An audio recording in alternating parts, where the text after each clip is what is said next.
Kaidah yang kedua, segala yang datang dari Allah itu tidak mungkin buruk. Tidak mungkin. Kenapa kita diminta untuk taat dengan mutlak? Karena segala yang datang dari Allah pasti baik. Ya, pasti baik. Karena Allah menurunkan segala maslahat sesuai kebutuhan kita. Cuma manusia kadang-kadang, menginginkan sesuatu dengan pikiran pendeknya yang bukan kebutuhannya. Al-Baqarah 216. Agak pelan-pelan kita ya.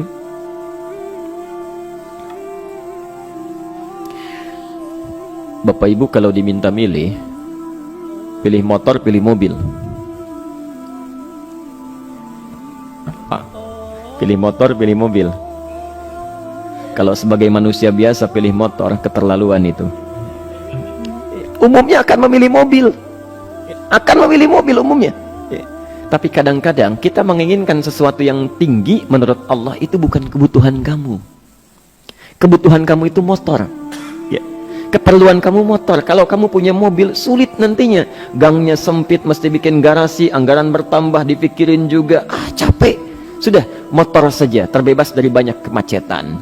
Mampu diurai, tidak banyak difikirkan. Pelan-pelan turun ayat, kutiba alaikumul qitalu wa huwa kurhul lakum. Ya. Diwajibkan atas kalian berperang. Dulu orang diminta jihad gelisah, ya. Gelisah. Nah, kalau ada perintah Allah yang melahirkan kegelisahan, ini maknanya.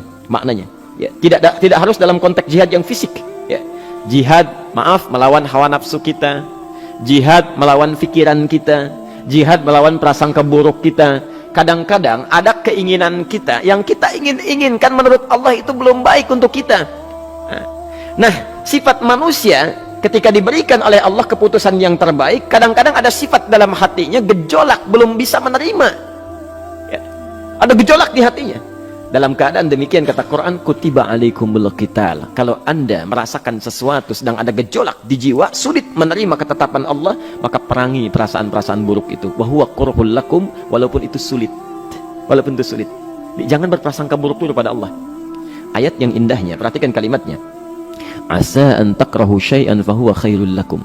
Boleh jadi Anda tidak menyukai sesuatu, di balik itu ada kebaikan-kebaikan besar yang Allah sedang rencanakan. Karena pikiran kita pendek, maunya sekarang saja. Tapi subhanallah, Allah sangat panjang, tidak ada batasnya. Allah memberikan maslahat sampai kamu meninggal, ini maslahatnya. Kamu berpikir sekarang saja. Wa asa an tuhibbu syai'an wa huwa syarrul lakum. Sedangkan boleh jadi di balik yang kita sukai ada keburukan yang sedang menunggu kita di depan ini, kamu tidak tahu. Ya. Apa logikanya? Wallahu ya'lamu, Allah tahu masa depan yang akan terjadi menimpa kita, wa antum la ta'lamun, sedangkan kalian tidak bisa membaca masa depan. Ya. Saya punya adik perempuan datang lalu meminta doa.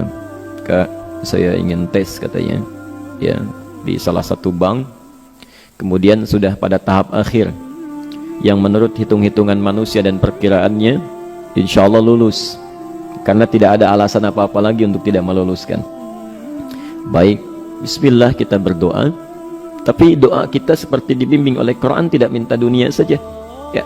Jadi dunia baik, Al-Baqarah 201, Rabbana atina fid dunya wa fil akhirah. Ya. Dunia minta baik, akhirat minta baik. Tapi aturan dunia dan akhirat ini jangan disebandingkan, rugi. Dunia itu kecil, ya, akhirat lebih besar. Dunia itu kecil. Makanya diatur di Al-Qasas, ya, ayat 77 sampai 78 itu aturannya, wabtaghi fima atakallahu daral akhirah wala tansa nasibaka minad dunya. Minta seluas-luasnya akhirat, tapi dunia jangan berlebihan. Ya. Sekedar mencukupi kebutuhan kita saja. Ya. Pakaian, Bapak Ibu sekalian, ya, kita beli pakaian sesuai kebutuhan saja, jangan berlebihan. Ya. Cukup ketika kita akan sholat, layak, indah dalam pandangan Allah. Ketika kita akan bermuamalah, bagus, tidak mengecewakan orang lain, sudah. Maka waktu selebihnya, ketika kita mencari sesuai kebutuhan, waktu selebihnya bisa digunakan untuk memperbanyak ibadah. Tidak banyak energi terbuang, uang juga terbuang, tenaga juga terbuang. Bayangkan kalau keinginannya macam-macam. Wah, ingin baju terbaru, ingin tasnya Hermes, mereknya dari Paris, sekarang juga mesti dibeli. Wah, uangnya sudah 400 juta keluar, tenaga mesti keluar, beli tiketnya macam-macam dan sebagainya. Habis waktu untuk mengejar dunia, ibadah tertinggalkan. Di rumusnya dunia itu secukupnya saja. Nah, Yang paling menarik, kita doakan supaya Allah memberikan kebaikan dunia dan akhiratnya yang paling utama. Maka datanglah dengan lesu mengatakan, saya tidak lulus katanya. Kenapa? Saya bilang, saya tidak tahu, saya sudah berusaha. Tapi konon kabarnya, saingan saya adalah anak salah satu pejabat. Masya Allah. Saya bilang, kamu jangan bersedih. Kamu menginginkan sesuatu dengan pikiran pendek, Allah pasti memberikan yang terbaik yang tidak terlukiskan nanti. Subhanallah. Pekan beberapa hari setelah itu, muncul berita, ternyata dia diterima di bank syariah. Dia menginginkan sesuatu yang diinginkan, Allah menginginkan lebih dari apa yang dia harapkan. Dikasih bank syariah, di situ terjaga, meningkat keagamaannya, terjaga hijabnya, segalanya, dan disitulah kemudian diarahkan untuk menemukan jodohnya. Masya Allah. Dia berpikir saat itu Allah merencanakan masa depannya. Ya. Jadi apa yang Allah sudah rencanakan pasti baik, Pak, Bu. Jadi tadi dari salat subuh yang pertama kali ingin disampaikan adalah, coba dilihat sampai subuh ini, adakah aturan Allah dan Rasulnya yang sampai subuh ini pernah kita langgar, pernah kita ragukan? Barangkali itu yang membuat kehidupan kita sulit. Ya. Allah, Rasul membuat aturan. Dan ada 4 tipikal orang, ya, 4 tipikal orang bila dihubungkan dengan aturan yang Allah dan Rasul sudah buat itu. 1, ada yang ikut aturan. Maka orang seperti ini, kata Quran, yuridullahu bikumul yusra wala yuridu bikumul usra. Al-Baqarah 185. Allah menginginkan kemudahan, tidak menghendaki kesulitan dalam hidupmu. Ya. Maka dibuat aturan, yang ikut aturan Allah pasti mudah hidupnya. Ya, pasti mudah hidupnya. Ya. Rizkinya mudah, hidupnya mudah, nyaman, enak. Ya. 1, ada yang ikut aturan. Yang kedua, ada yang keluar aturan. Ya.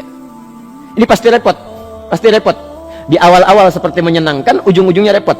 Allah bilang, jujur, jangan berdusta. Kalau dusta celaka. Wailul lil mukadzibin. Celaka bagi para pendusta. Dia keluar aturan, dia berdusta. Awal-awal memang nikmat. Besok. Ya. Pak, ini amplop siapa ya? Ya. Maaf Pak, ini amplop memang ini khusus Pak, anggaran tertentu, tidak ada kaitan dengan proyek ini. Padahal ada kaitan dengan proyek, dia sisihkan untuk kepentingan pribadinya. Bohong. Saat itu merasakan enak dapat tambahan, besok-besok dikejar-kejar sama aparat kepolisian. Ya. Celaka. Wail, itu sudah keluar aturan, pasti celaka. Ya. Subhanallah. Jadi ada orang kedua keluar aturan. Yang ketiga, bikin aturan sendiri. Dikasih aturan, dia bikin aturan sendiri. Subhanallah. Kalau sakit, dibuat ketentuan. Sakit pertama, kalau biasa-biasa saja, ya, subhanallah, ikhtiarnya pergi ke dokter. Seorang sahabat datang kepada Rasulullah, ya Rasulullah, saya sakit, tolong doakan saya. Kata Nabi, idhab ila tabib, pergi ke dokter. Ini orang pintar sekali. Kata orang ini, ya Rasulullah, Anda kan Nabi Rasul, angkat tangan Anda, Allah kan maha menyembuhkan, nanti Allah sembuhkan saya. Cerdas ya? Tapi subhanallah, Nabi harus lebih cerdas, dapat bimbingan dari wahyu.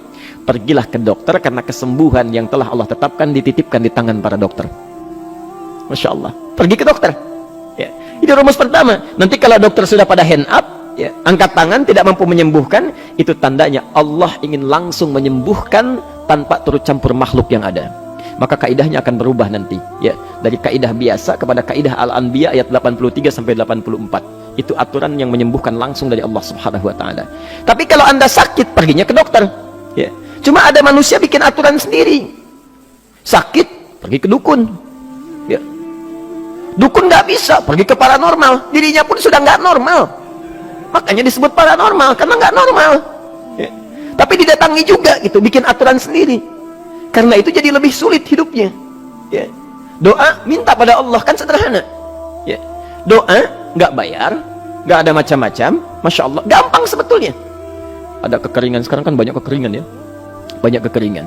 Dikasih rumus, subhanallah, dikasih rumus yang tidak perlu pakai biaya, meluangkan waktu, itu pun berpahala juga. Dunianya dapat, akhiratnya melimpah. Ya. Dikasihlah salat istisqa, masya Allah, tinggal minta, memohon kepada Allah. Salat, mengangkat tangan, mohon pada Allah, subhanallah. Manusia tidak bikin aturan sendiri. Digarami saja. Orang garamin sayur, dia garamin awan. Cari biaya miliaran, terbang pakai pesawat. Kalau Allah tidak berkehendak, ya sudah. Ya. Ayo silahkan, berapa biaya yang mau kamu kumpulkan, tenaga yang kamu kumpulkan, silahkan aja. Ya. Yang ini hujan, bikin kering lagi di sana. Sana hujan, bikin kering lagi di sana. Mau sampai kapan? Ya, dikasih yang gratis tinggal muncul. Cuma manusia bikin aturan sendiri, ya susah hidupnya. Itu yang ketiga.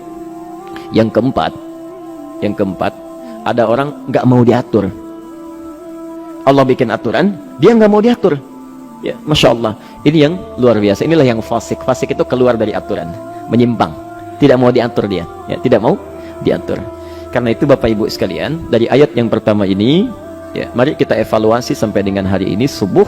Dari ayatnya memang sederhana, singkat, padat, cuma satu ayat. Tapi meminta kita untuk melihat, sudahkah sampai hari ini taat pada Allah dan Rasulnya? Yang kedua, ketaatan kita apakah selalu ragu atau sudah melahirkan keyakinan yang paripurna? Ya. Yang ketiga, pelajari aturan-aturan Allah terkait kehidupan kita. Aturan salat, aturan muamalah, ya, aturan beraktivitas, aturan berumah tangga. Pelajari itu supaya mendapatkan kemudahan. Biasanya kesulitan didapatkan karena kita belum mengenal aturan Allah dan Rasulnya.